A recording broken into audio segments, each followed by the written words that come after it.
Maka-Mama May. Nakatulog si Mother.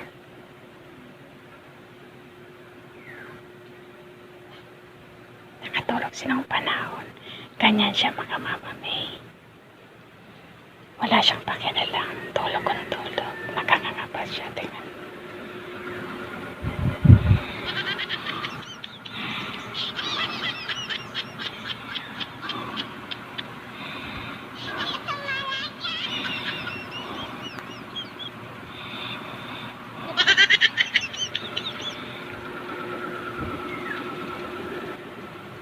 Ngayon, ipaprank natin siya.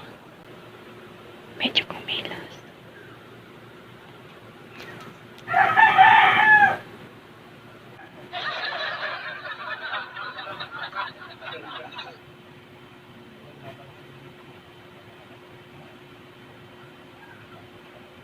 Eto nga, naghahanap ako ng tingting na pwedeng isundot sa tenga niya. Wala munang nene at nung panahon ngayon, dito muna tayo kay Mother.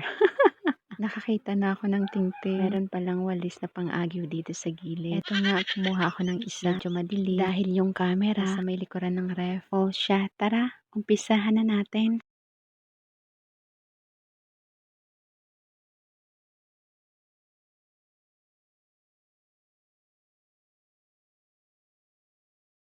Dahil nga malayo yung isang cellphone, sinilip ko na muna kung kita ako. Dahil nga kitang-kita ako, pupunta na ako sa likuran ng Jorabox.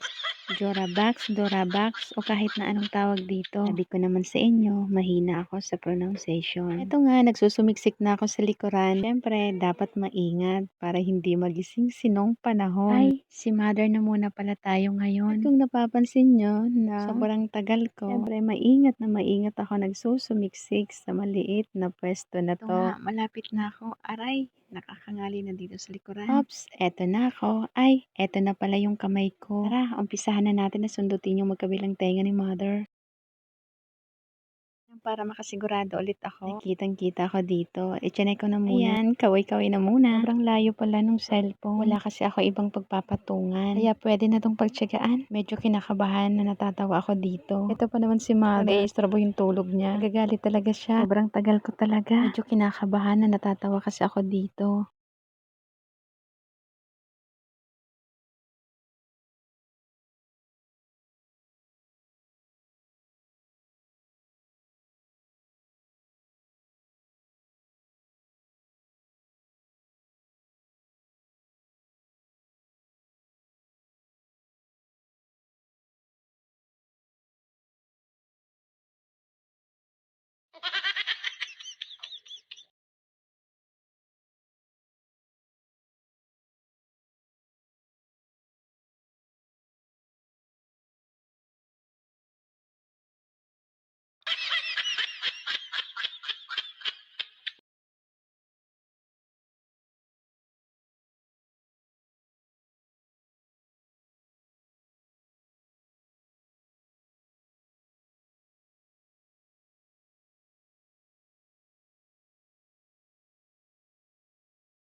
It's a prank. Ayun. Whistle lang. It's a prank.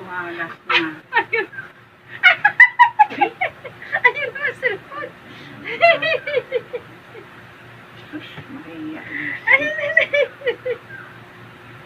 It's a prank naman. kumain.